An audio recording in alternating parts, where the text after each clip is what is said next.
¿Qué tipos de dispositivos vamos a conectar? Y básicamente tenemos estos tres tipos, de interacción con humanos, de interacción con máquinas o de comunicaciones. De interacción con humanos son aquellas cosas que nos interesan, que son las terminales de video, la pantalla, las impresoras. Depende mucho de la tecnología, cómo vamos evolucionando, porque ahora también tenemos audio, tenemos transmisiones. Tenemos una interacción con máquinas, todo lo que sean memorias o los sensores y actuadores. Acá lo utilizamos poco, se utiliza más en robótica, pero es la interconexión con cualquier tipo de sensores. No se olviden que si bien nosotros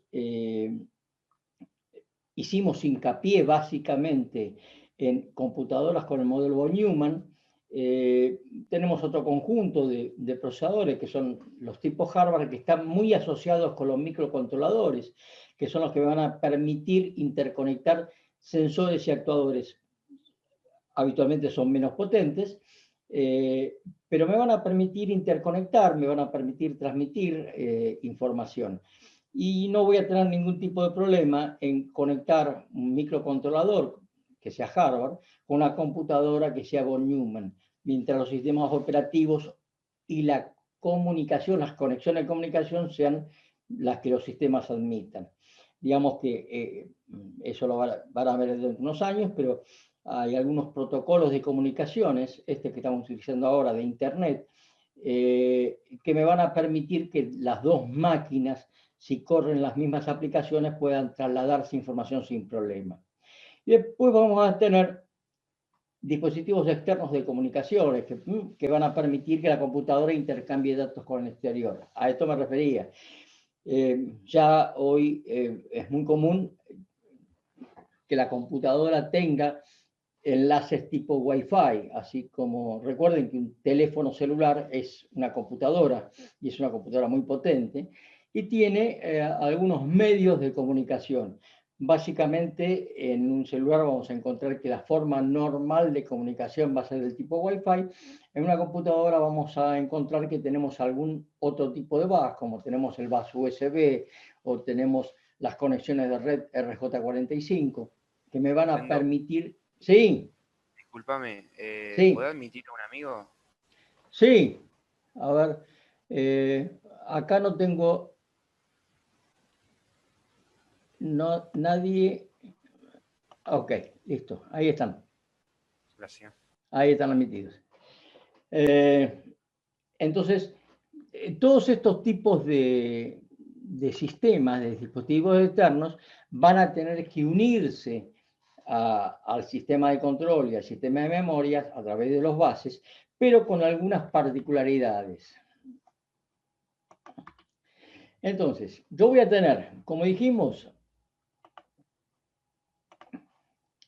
el sistema de control y el sistema de memoria. Y tendré un montón de controladoras que van a hacer que este sistema se pueda interconectar con este sistema. En realidad, los controladores no mandan la información directamente a la CPU, sino que la almacenan en memoria.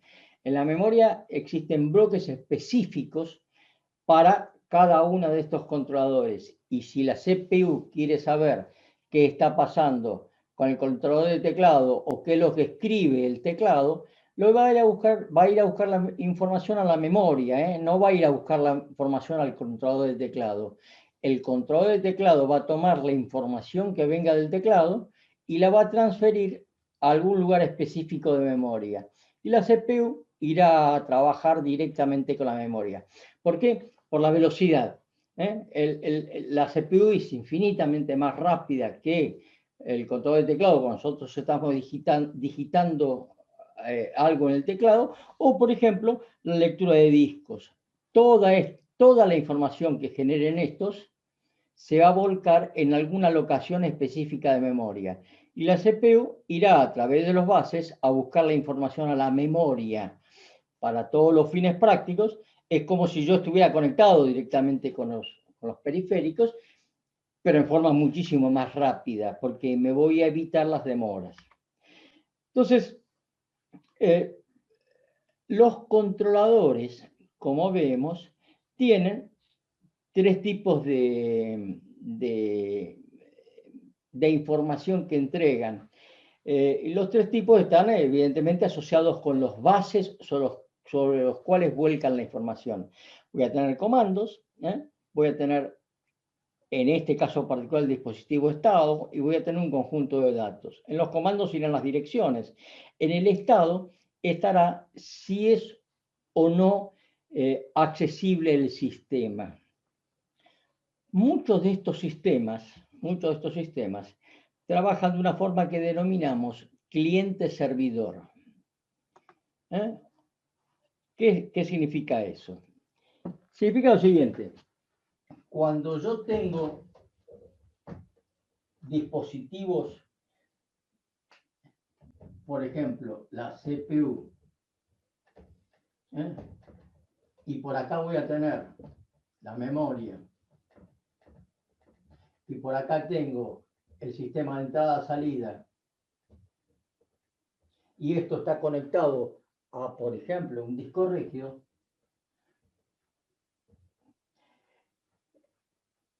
la forma de comunicarse en el sistema es que hay un equipo que se denomina maestro y otro equipo que se denomina esclavo.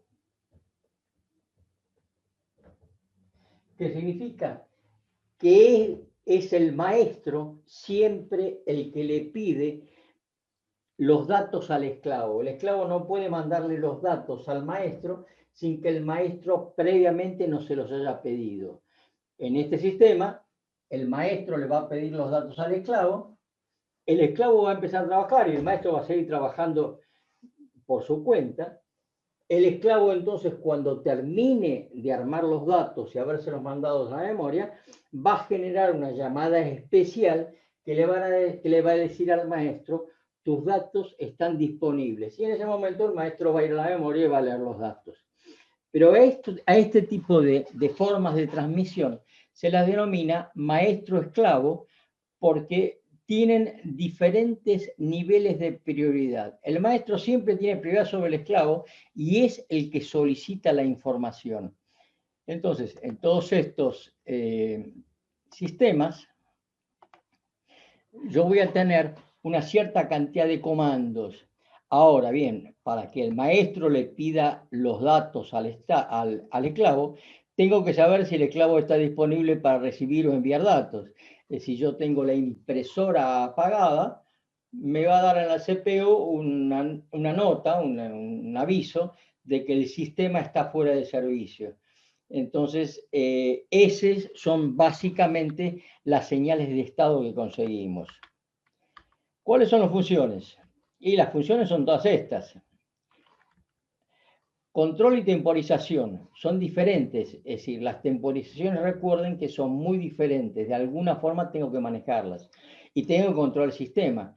Voy a tener que controlar la comunicación desde el periférico con la unidad central. Tengo que almacenar los datos en la memoria y tengo que detectar los errores si los errores existen. Recuerden lo que dijimos hace unos minutos.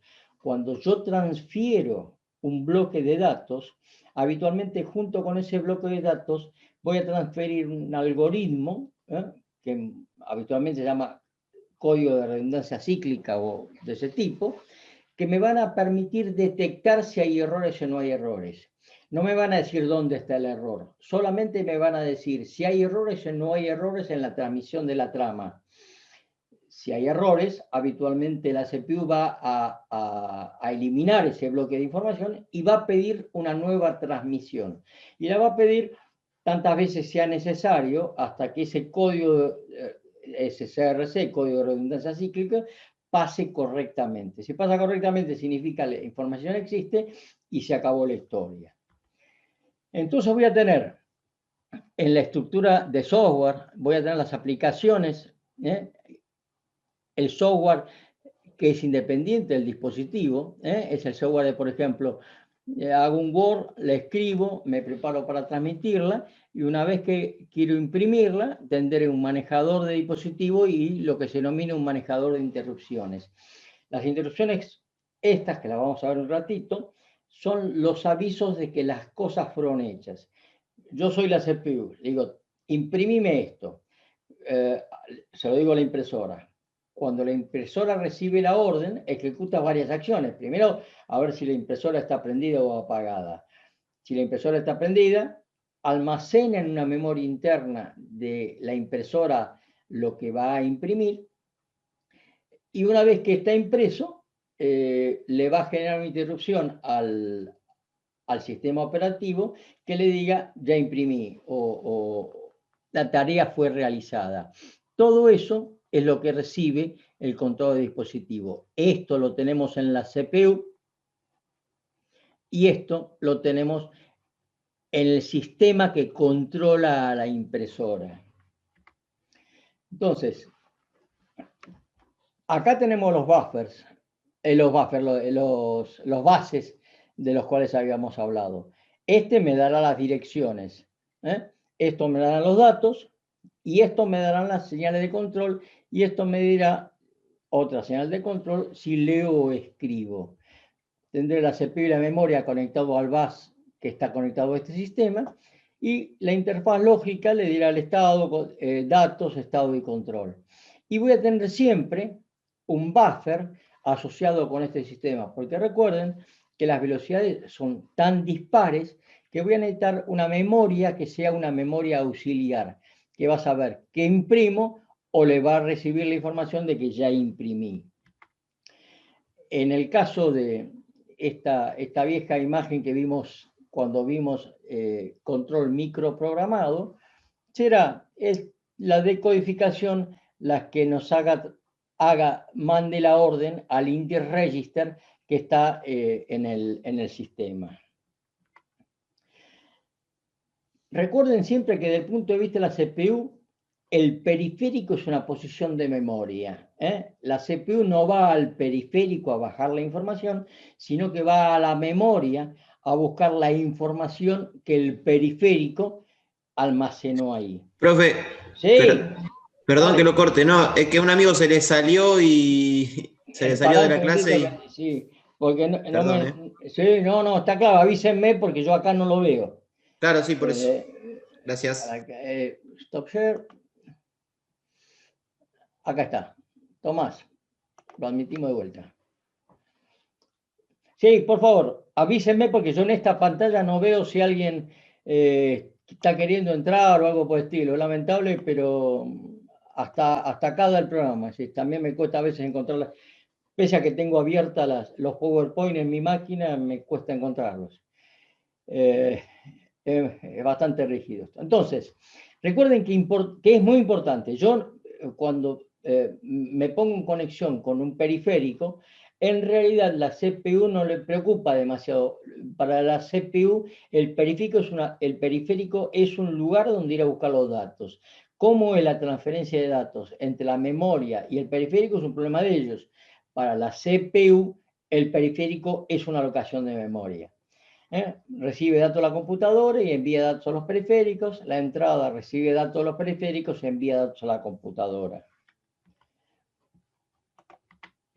Entonces, en la memoria vamos a tener lugares específicos. Yo en una parte de la memoria voy a almacenar lo que tengo en la memoria ROM. Es solamente descriptivo. ¿Qué parte de memoria ROM necesito en una computadora cuando la arranco? Y yo voy a necesitar volcar en la memoria principal la información que tenga en el BIOS de la computadora. ¿Qué es el BIOS? Y es el programa básico inicial. Entonces, una vez que yo vuelque el BIOS en la memoria principal, la CPU va a poder ir a la memoria principal a inicializar la computadora. Una vez que inicialice la computadora, ¿qué es inicializarla? La computadora es, en definitiva, un elemento mecánico. La computadora per se no hace nada. Necesita alimentación y la lógica de funcionamiento. La lógica básica de funcionamiento es el BIOS. Una vez que arranca el BIOS y todo el mundo empieza a saber qué hacer, el microcontador sabe qué hacer y la memoria sabe cómo actuar, puedo volcar el sistema operativo en la memoria principal y ahí arrancar la computadora. Pero son pasos y cada uno va a tener un lugar específico de memoria. Y por otro lado, tendré en la memoria un bloque asociado con todos los periféricos que tenga conectados. Porque al ser tan disímil la velocidad de las cosas que yo pueda conectarme, una Ethernet, ¿qué es una Ethernet? Una Ethernet es la conexión cableada, una red cableada. Cuando nosotros nos conectamos en red, en la actualidad uno se conecta de dos formas básicas, o por medios inalámbricos con Wi-Fi, o por medio de cables. Siempre es más seguro conectarse por medio de cables, las conexiones son mucho más seguras, mucho más rápidas, exigen la existencia de una red cableada, pero si yo tengo una red cableada es muchísimo más segura que una red Wi-Fi y muchísimo más rápida. Entonces fíjense que las gigabit de Ethernet que trabajan a 10.000 millones de bits por segundo son las más comunes en este momento. Acá no tengo Wi-Fi en este gráfico, pero sería una cosa similar. Y cada cosa que se esté conectado, el impresora, el módem, el mouse o el teclado, tendrá su velocidad específica, que es muy diferente a la velocidad del CPU. Por eso necesito un módulo de entrada y salida que me permita adaptar la información que manejan estos periféricos con la información que maneja el CPU. De vuelta, ¿cuáles son las funciones de los módulos? Control y temporización, comunicarse con la CPU, comunicación con el equipo periférico, el ida y vuelta, almacenamiento de datos y la detección de errores cuando transmito. Y la forma de trabajo del sistema es maestro-esclavo. La CPU ordena hacer algo, el periférico, que es el esclavo, lo hace. Cuando éste terminó de hacer su función, va a generar una señal que le diga al maestro, ya terminé, y el maestro le va a ir a buscar la información, le va a permitir transmitir la información. Pero siempre el que tiene el control es el maestro. ¿Cuál es el maestro? En este caso la CPU. Los periféricos son todos esclavos de las órdenes que da el maestro. Esto ya lo vimos. Y lo que tengo, una vez que la CPU da una orden al periférico, el periférico se pone a trabajar y a almacenar datos. Cuando almacenó todos los datos, los guarda en una memoria, y cuando terminó, genera una señal que se denomina interrupción. Le dice a la CPU, ya terminé. Y hay tres tipos básicos de interrupciones que hacen. Por pooling, por interrupciones o por DMA. ¿Qué es pooling? Pooling tiene una baja eficiencia, es que cuando la CPU está haciendo alguna actividad, cuando termina de leer, por ejemplo, se va a fijar si hay una interrupción.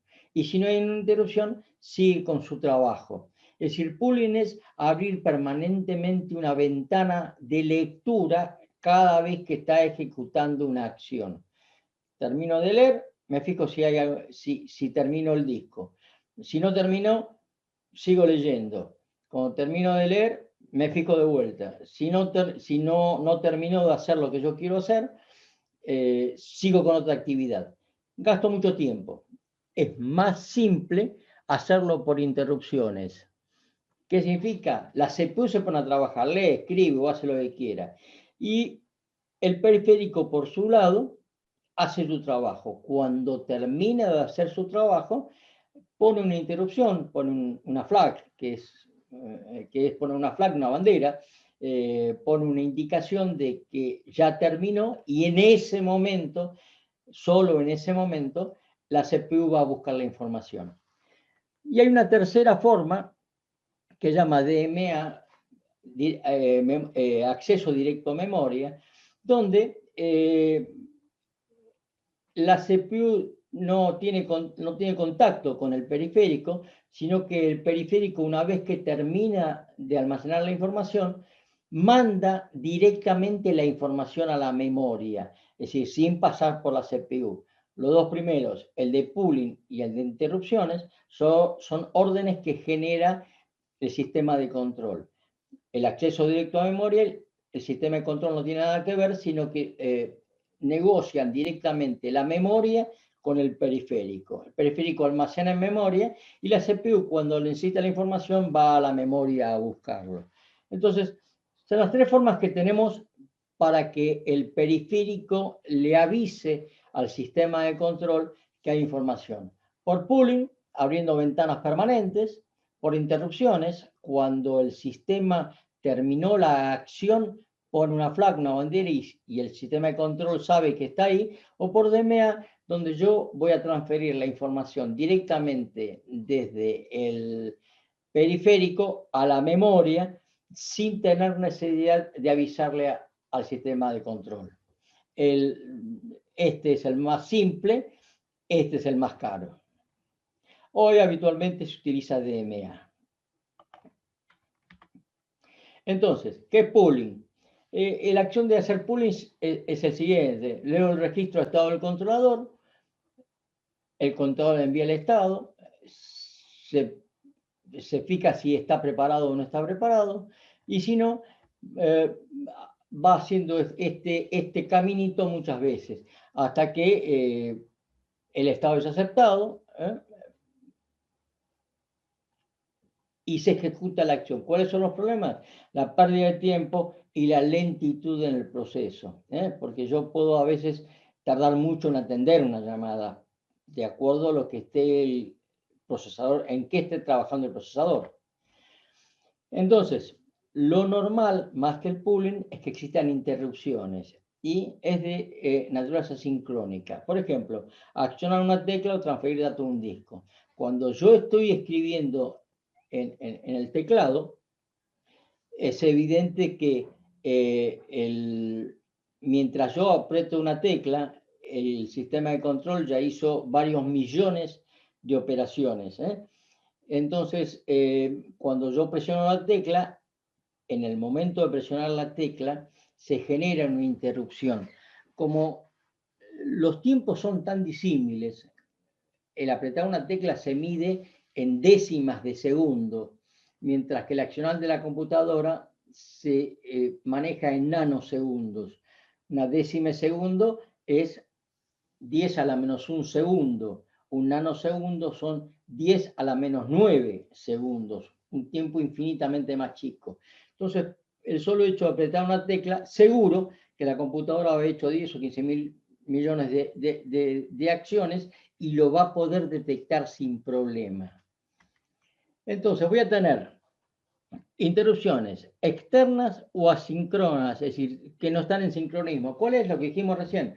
Presionar una tecla. Si yo presiono una tecla, es una interrupción externa y que no está en sincronismo.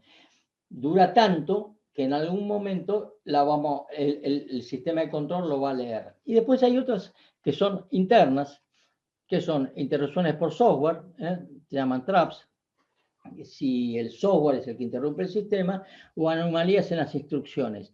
¿Se acuerdan que en algún momento vimos que la ALU, el sistema aritmético y lógico, tenía unas ciertas señales de control? Cuando a mí la división o multiplicación me daba un valor de cero negativo, me daba un valor de infinito. Bueno, esas son...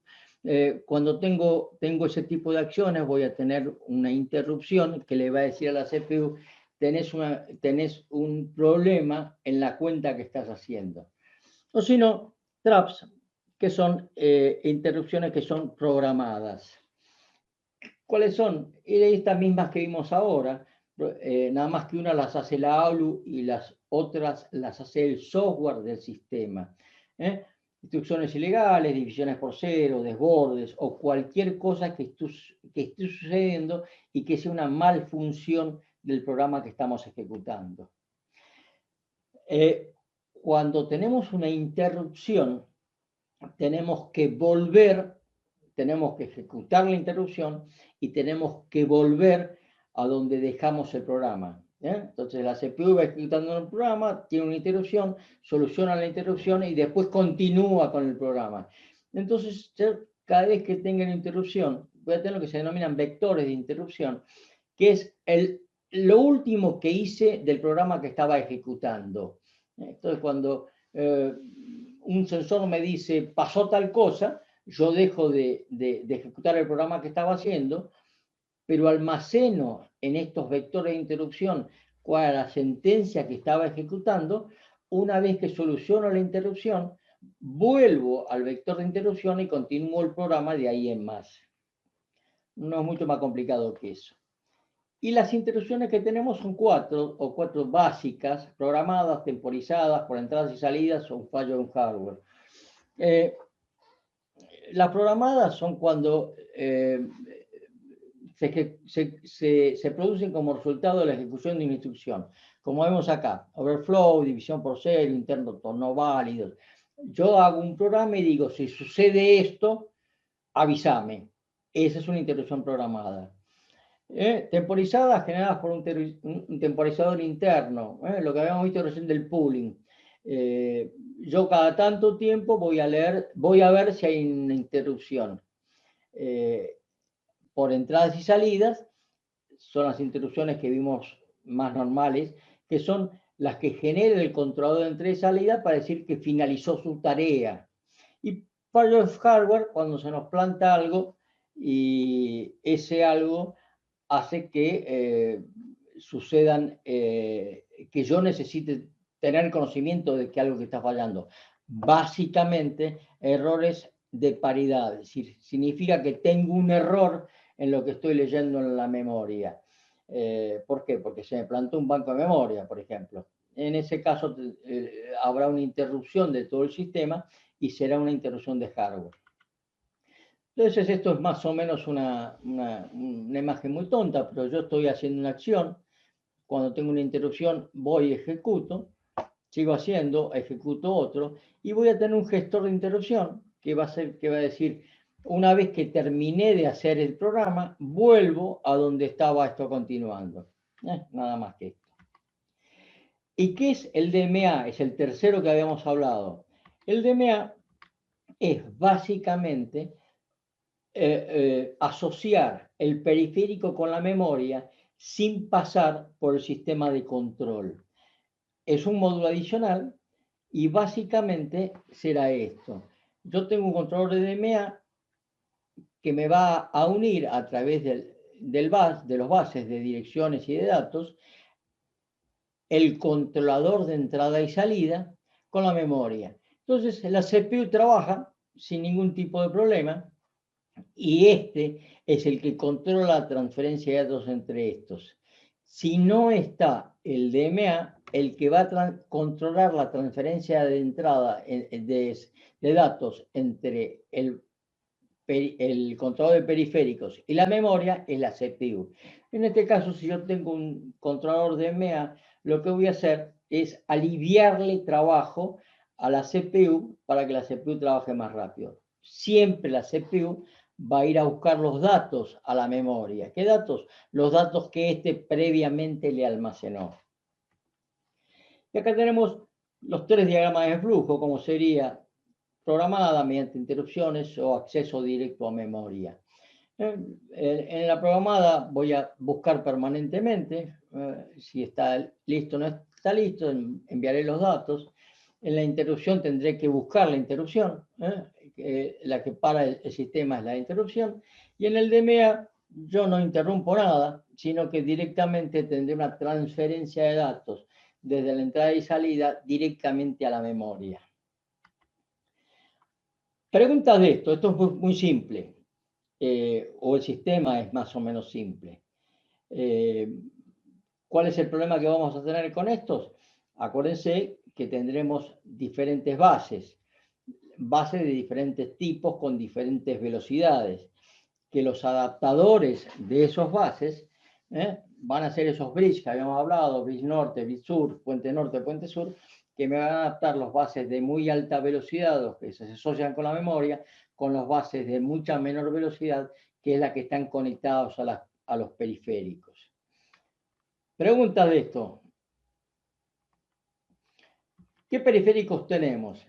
El periférico más común que tenemos es el teclado. Teclados y pantallas son los periféricos más comunes.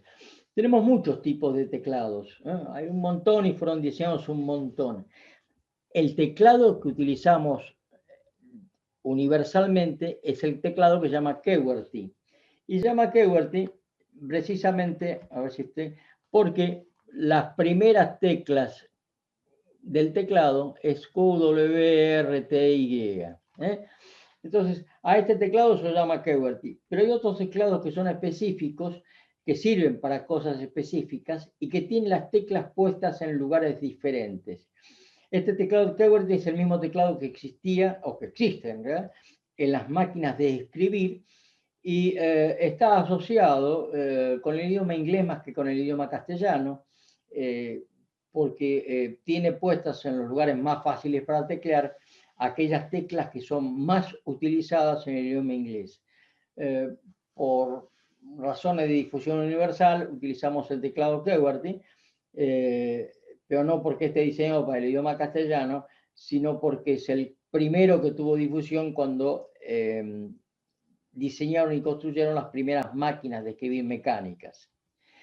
En el teclado lo que tenemos es una matriz. Cada vez que yo presiono una tecla, voy a habilitar una columna y una fila. Y esto va a ser una dirección. Entonces, si yo aprieto una tecla, en realidad lo que le estoy diciendo al procesador, mediante un código ASCII, por ejemplo, o ABCDC, la diferencia entre uno y otro es que el ASCII tenía 7 bits, el ABCDC 8 bits, pero en definitiva, lo que voy a hacer es, al presionar esto, tengo dos decodificadores que me van a generar un código de esa tecla, y ese código va a ir a parar a través de entrada y salida y el bus de control a la memoria para decirle, apreté la M, qué sé yo, o apreté cualquier letra. Lo cierto es que cada una de estas teclas tendrán un código que se generará de esa forma. De estos tengo varios tipos de teclados. Tengo teclados expandidos. Este teclado acá en la L tiene la L, y después tengo esto. Acá tengo la ñ, habitualmente en un teclado en castellano. Y después tengo teclados específicos para sistemas operativos como el Windows, demás, donde tengo teclas que me habilitan funciones específicas de ese sistema operativo. Teclados hay muchos, hay específicos de diferentes formas, pero todos funcionan de la misma forma. Todos funcionan porque cada vez que presiono una tecla, hay una matriz y dos decodificadores de filas y codificadores de columnas, que me presionan, que me transforman la presión de esa tecla en un código ASCII. Ese código ASCII es el que va a terminar yendo a la memoria diciéndole apreté la tecla M. Mouse. El mouse es un elemento asociado básicamente, o nació cuando apareció el Windows, allá por la década del 90, del siglo pasado, donde antes de esto uno tenía que tipear la orden manualmente. Con el mouse me permitió que, de acuerdo a la posición del mismo, ejecutar acciones. Los primeros que existieron eran los mecánicos. Tenían una ruedita o una esfera.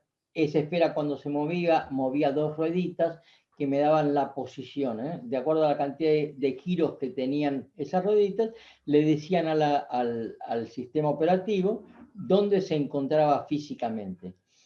Ya no existen virtualmente, no sé, hace rato que no veo ninguno. Se llenaban siempre de pelusa. La bolita esa tenía una traba que no la sacaba, le sacaba la pelusa y armaba todo de vuelta y seguía funcionando. Los usuales son aquellos que se dominan en este momento los ópticos. ¿Qué son los ópticos? Básicamente tiene una cámara de televisión en la base del sistema, tiene una cámara de televisión. A ver si puedo mostrarlo. La cámara de televisión es esta. Perdón que no estoy. Esta que está acá. Y lo que va A ver si... Lo que va a hacer eso es censar dos posiciones. Va a poder verificar entre lo que está viendo ahora y lo que ve inmediatamente después hacia dónde se desplaza el sistema. Hay otros que son más precisos. Estos ópticos de cámaras láser tienen una precisión mecánica específica. Hay otros que son más precisos, que son los láser, que tienen dos láser y lo que miden es el reflejo entre una posición y otra, y van a ver si el reflejo va para arriba, para abajo o va por los costados. Industrialmente, o en condiciones donde se requiera mayor rigidez, se utiliza una cosa que se llama trackball. ¿Qué es la trackball? Y es como un mouse mecánico pero dado vuelta. Es decir, yo en lugar de mover el mouse, lo que voy a mover va a ser esa bolilla que tiene que me da la dirección. Es la inversa de un mouse mecánico. Son mucho más robustos, requieren mantenimiento. Habitualmente voy a censar el movimiento de esa gran bola, que tendrá 10 centímetros de diámetro, una cosa por el estilo, mediante unos transmisores láser. Básicamente lo que tienen es que son mucho más robustas y están hechos, se utilizan en lugares físicamente más exigentes. Los normales son los ópticos, ¿no? Yo puedo tener, de estos ópticos hay algunos que son transmisión por cable, se conectan con el bus USB, y otros pueden tener una transmisión por Wi-Fi, son inalámbricos que se van a conectar con la computadora a través de otro bloque de entrada y salida, que va a ser, en este caso, el de transmisión a través de la Piconet como Bluetooth. Bueno, y después vienen los monitores. También la llamamos pantalla, es el dispositivo de entrada y salida. Estos han ido evolucionando. Esperen un segundito que se acueste.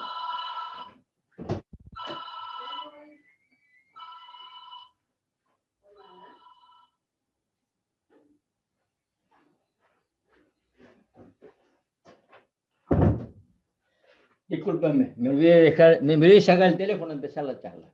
Bueno, como dijimos, tenemos monitores o pantallas, que es el elemento más importante de entrada y salida.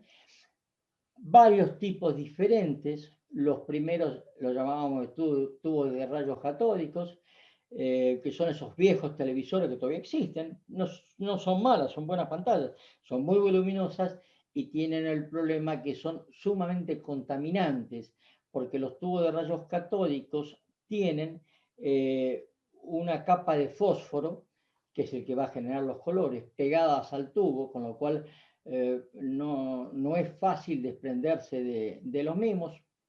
Pueden ser venenosos si se rompen. Como estaban al vacío, eran complicados cuando se rompían, porque podían volar vidrio por todos lados. Ya habitualmente no se utilizan, son muy pesadas, pero virtualmente han sido reemplazadas por las LCD o las LED. Aparecieron después de estas las pantallas de plasma.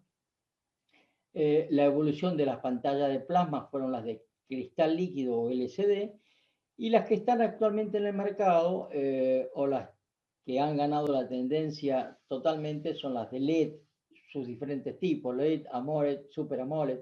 Pero digamos que en este momento las dos tipos de pantallas básicas que uno va a encontrar en el mercado son las LCD o las LED.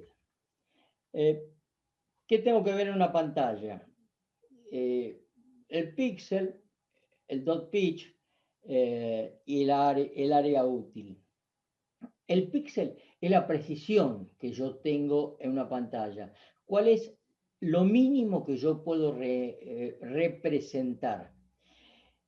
Y el tamaño de punto es cuál es la distancia entre esos dos píxeles que yo tengo.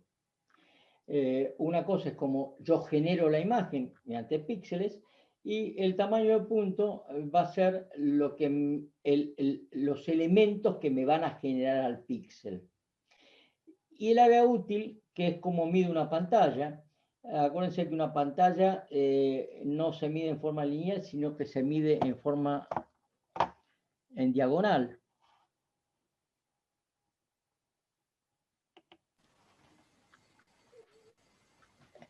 Si yo tengo esta pantalla, a ver, yo voy a medir desde acá hasta acá, no sé si se ve.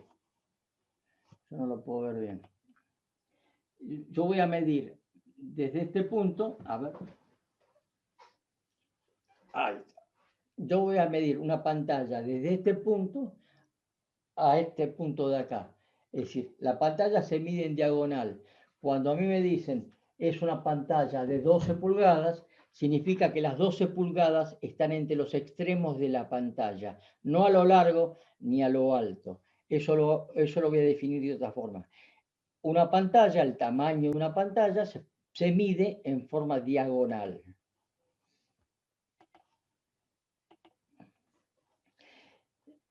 ¿Qué me interesa de esto? Bueno, los parámetros que vamos a tener, la resolución máxima, que es cuán precisa es para representar lo que yo quiero, el tamaño, el ancho de banda, la frecuencia de refresco horizontal y vertical. ¿Qué es la frecuencia de refresco? En la pantalla, cuando yo genero una imagen, lo que estoy generando son puntos que duran una determinada cantidad de tiempo. El ojo humano tiene un determinado tiempo mínimo de lectura. El ojo humano no ve nada que supere, que esté por debajo de 10 milisegundos. Cuando algo es más rápido que 10 milisegundos, el ojo no lo detecta. Entonces yo voy a tener que generar información durante un lapso mayor que 10 milisegundos. Pero yo no voy a generar una imagen permanente. La imagen que yo veo es una imagen que se está recreando permanentemente. Si la imagen fuera fija, sería una fotografía. La imagen de una pantalla es una imagen que se va recreando permanentemente con un determinado refresco. Si yo tengo una imagen como este caso que está fija, cada, qué sé yo, 50 de segundo, una cosa por el estilo, refresco y vuelvo a generar el punto. Como yo lo refresco a una velocidad mayor que la que detecta el ojo humano, para mí estoy viendo una pantalla que permanece fija, pero la pantalla no está fija, se está recreando permanentemente.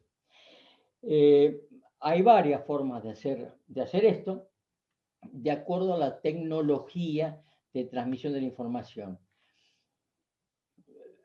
Tipos y modelos de pantallas se han ido creando y vamos desarrollando una cantidad inverosímil. Yo siempre digo que esto es un problema tecnológico. Es decir, hoy día existen algunas pantallas que son las normales o las que el mercado, las compras y demás, hacen que las normales. ¿Y cuál es en este momento? Y en este momento es esta, más o menos. La pantalla que yo estoy utilizando tiene 1920 por 1080.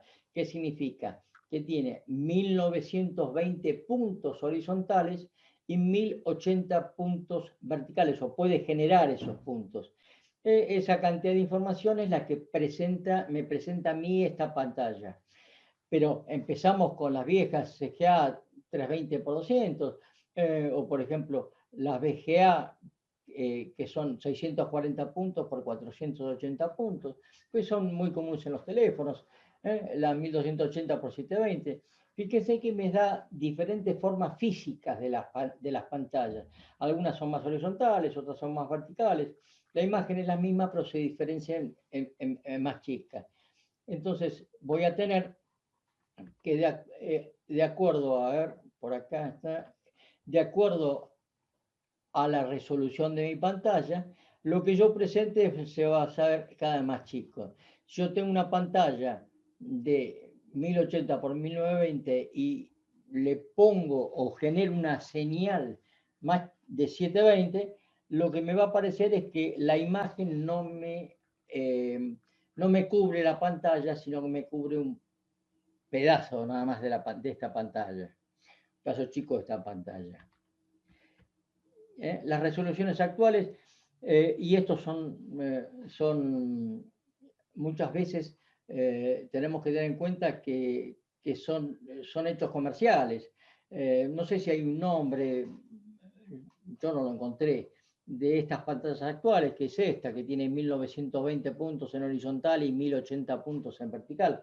Me generan ese tipo de matrices. ¿Cómo se llama? Full HD, FHD, HD alta definición, 2K, lo que ustedes quieran. Son básicamente nombres comerciales. ¿A dónde va a ir el sistema? No sé, evidentemente hay algunas mínimas que son estas, es decir, de acuerdo al nombre que tenga, tendré una relación de aspecto, tendré una resolución horizontal y una resolución vertical. Fíjense que estas voy a tener una resolución muchísimo mayor, estas son más simples. Por ejemplo, los cañones que tenemos en la facultad, los cañones que usamos cuando damos clases presenciales, tienen esta resolución. Con lo cual, yo lo que voy a obtener es relativamente poca discriminación en lo que tenga en la pantalla. Mientras que esta va a discriminar muchísimo más, el doble, el doble en horizontal y 3 veces en vertical, va a discriminar mucho más lo que yo necesite. Reitero, todo depende del uso que uno le dé y de la cantidad de plata que disponga. Acá les puse un listado de las posibles pantallas que uno puede encontrar. Tiene poco que ver con lo que queremos nosotros, pero recuerden que en este momento estas serían las cosas. Ahora este nombre tampoco lo encontré demasiado distribuido, técnicamente se llama SXGA, habitualmente lo llamamos de 1280 y se acabó historia. ¿Cómo es la tecnología? La primera tecnología, la original de los tubos de rayos catódicos, reitero, ese tipo de televisores muy grandes, muy pesados que ya no existen, no los van a ver, se basaban en que si esta era la pantalla, yo sobre la pantalla tenía una capa de fósforo, que esa capa de fósforo tenía fósforo de 3 tipos diferentes, el azul, el verde y el rojo. Y tenía a esto lo llamaban cañón. Yo podía tirar un electrón y podía dirigir dónde iba a parar el electrón de acuerdo al cañón, que es una bobina, una gran bobina que me permitía en forma electrónica apuntar ese electrón que yo tiraba hacia algún punto específico de la pantalla. Entonces, si yo quería que apareciera algo azul, el electrón que me iba a activar lo azul a través del cañón iba a parar a un punto específico de la pantalla. Eso sucedía permanentemente y simultáneamente, y cuando yo no voy a ver estos colores específicos, sino que voy a ver la sumatoria de estos 3 colores, y al ver la sumatoria de esos 3 colores es un cuarto color. Ese cuarto color es el que se me representaba en la pantalla. La velocidad de refresco, esto barría 50 veces por segundo toda la pantalla permanentemente, y eso hacía de que yo viera que había persistencia, es decir, yo no notaba que era un barrido, sino que veía que era una imagen que no variaba. Las pantallas de plasma son en algún punto parecidas. Lo que tiene son un montón de celdas, son un montón de celdas en lugar de, como teníamos acá, puntos de fósforo, tenía una cosa muy parecida, que eran celdillas con un gas, que cuando yo disparaba un electrón, ese gas se transformaba en plasma, pasaba a otro estado de la materia, yo le entregaba energía y pasaba a otro estado de la materia, y de acuerdo al gas que tuviera, reaccionaba como con color azul o verde o rojo. Entonces es básicamente lo mismo. Lo que voy a tener en una pantalla de plasma es un montón de celdas llenas de gas y voy a excitar esas celdas llenas de gas para que generen fotones de una determinada frecuencia, de un determinado color. Cuando yo generaba esos bloques de celdas de 3 colores diferentes, obtenía un cuarto color. Las de LCD tienen, son similares, no son similares, tienen una fuente de luz y delante de la fuente de luz tienen filtros que me dejan pasar uno u otro color. En los tubos rayos catódicos o en el de plasma, yo entrego energía y creo un color específico al entregarle energía a una celda. En el caso del tubo de rayos catódicos, al entregarle energía a alguna molécula de fósforo.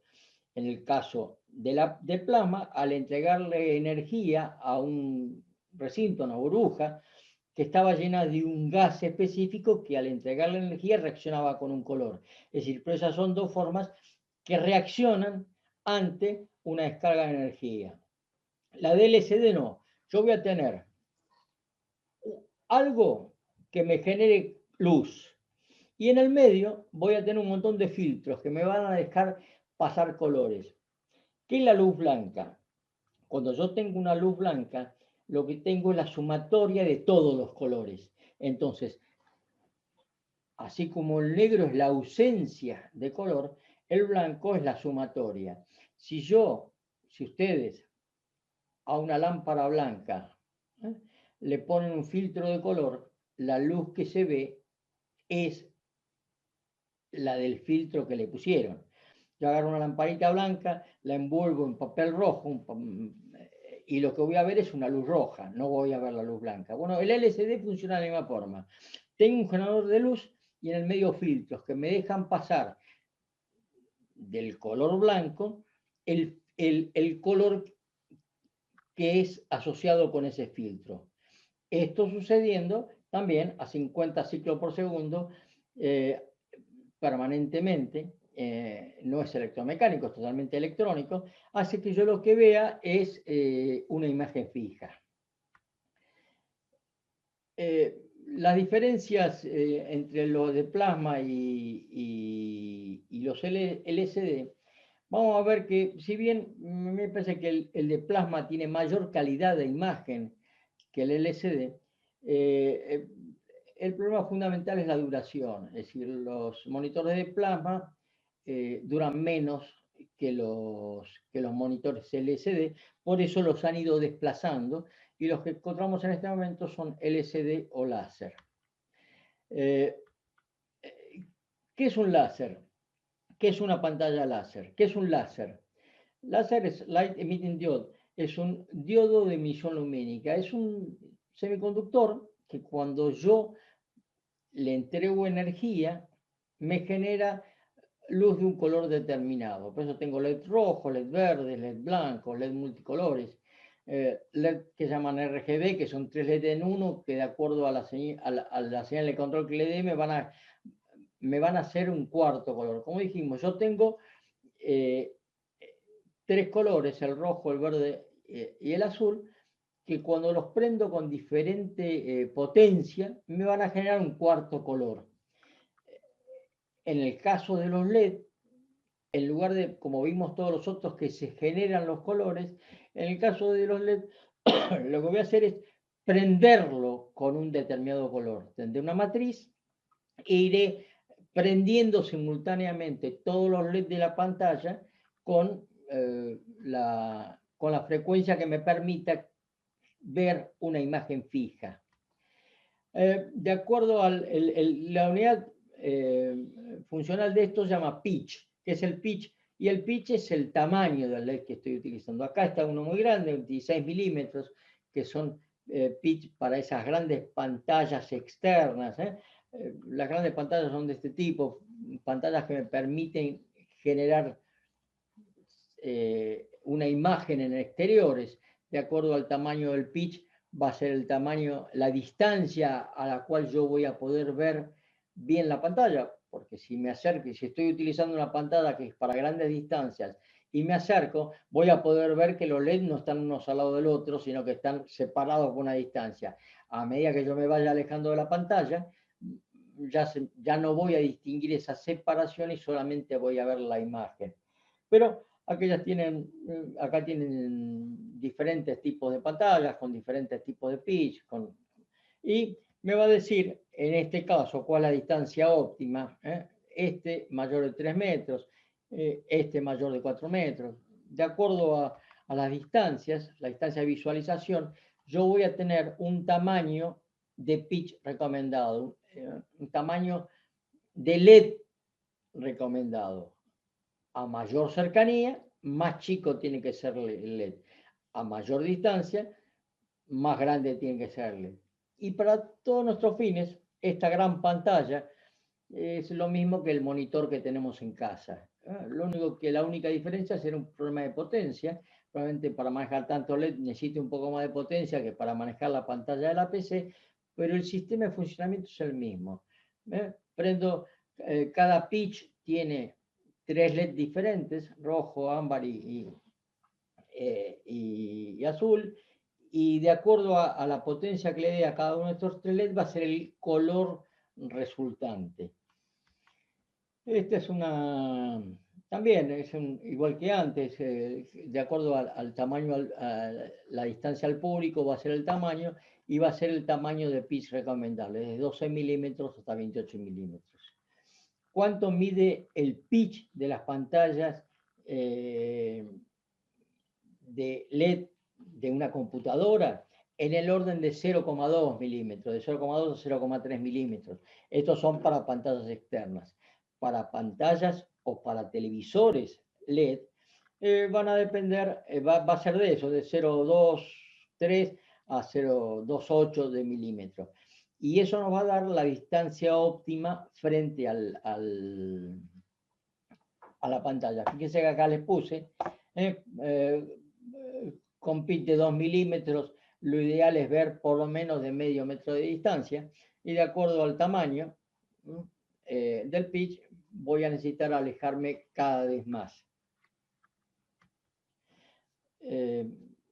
Esta es una imagen que ya está media superada con el tiempo, pero da una idea, básicamente, cuáles son para las aplicaciones que yo estoy utilizando, cuál sería la resolución mínima recomendada y cuál es el tamaño del pitch que genera.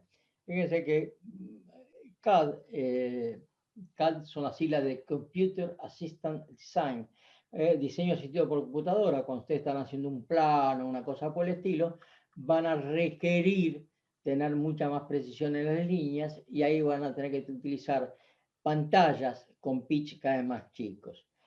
Reitero, esto es para trabajos muy específicos. Si yo compro una pantalla LED para mi casa, esa pantalla LED que yo tenga en mi casa va a tener pitches en general de este tamaño, de 0,28 a 0,25.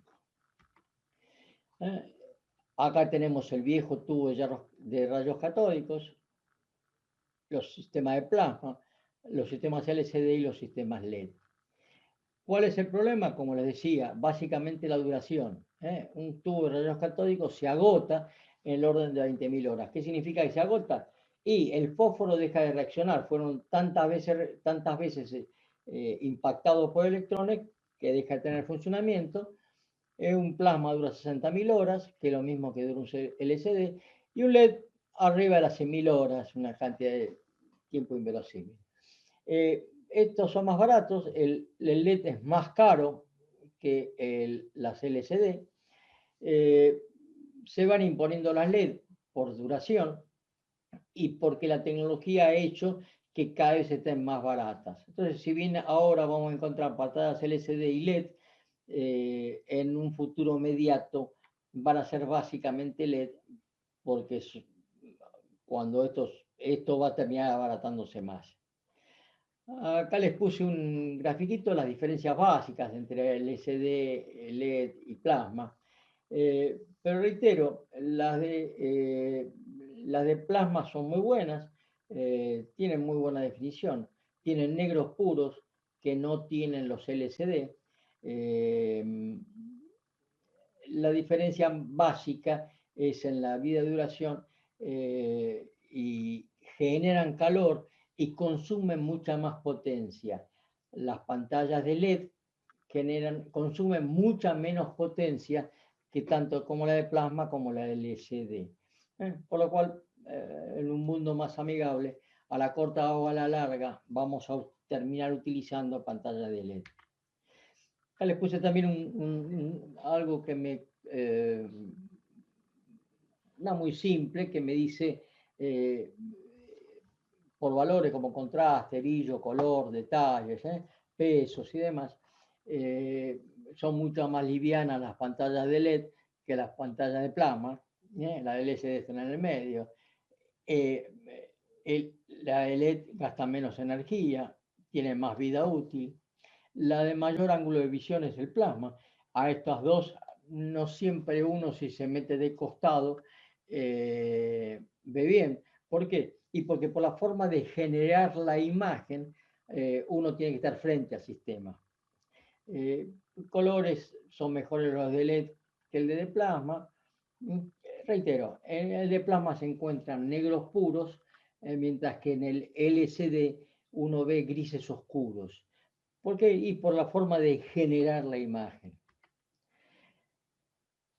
Pantallas táctiles. Hoy día ya estamos acostumbrados, por lo menos en los celulares, a que cuando yo toco la pantalla algo pase.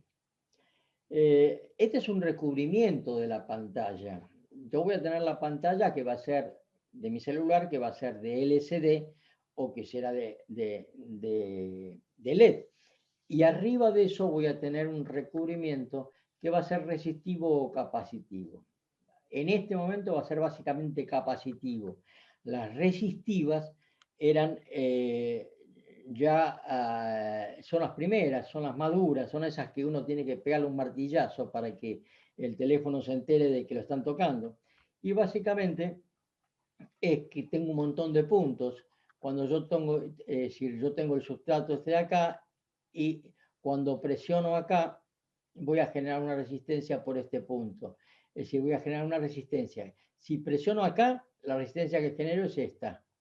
Si presiono acá, la resistencia que genero es esta. Es decir, de acuerdo al punto, también voy a tener una matriz, voy a tener una distancia, una resistencia de acuerdo al horizontal y otra al vertical. Le van a decir a la computadora dónde tengo ubicado yo el dedo. Requieren bastante fuerza para actuarse, porque tengo que vencer esta membrana. Por lo cual, reitero, no son de lo más usadas en este momento. Los que son usadas son las que se denominan capacitivas. ¿Qué es un capacitor? Un capacitor es un elemento que me permite almacenar corriente y me va a permitir que cuando yo toque un punto, este dedo, que va a estar puesto a masa a través de mi cuerpo, el sistema detecte qué distancia tiene hasta los extremos de la pantalla. Por eso este tipo de pantallas no funciona si uno tiene guantes. Cuando uno tiene que presionar el teléfono, tiene que tener la mano desnuda. ¿Por qué? Y porque si no, mi mano no va a ser masa con respecto al suelo. Hay guantes especiales que permiten manejar teléfonos con guantes puestos, pero son guantes especiales. Lo que va a detectar es la posición referida a mi cuerpo a masa. Reitero, las capacitivas son las actuales, son las más normales, porque no exigen hacer presión sobre la pantalla, sino solo tocarla, y la pantalla va a poder detectar, el sistema operativo del teléfono va a poder detectar, de acuerdo a la capacidad de ansia que yo tenga contra los extremos de la pantalla, en qué punto de la pantalla estoy tocando.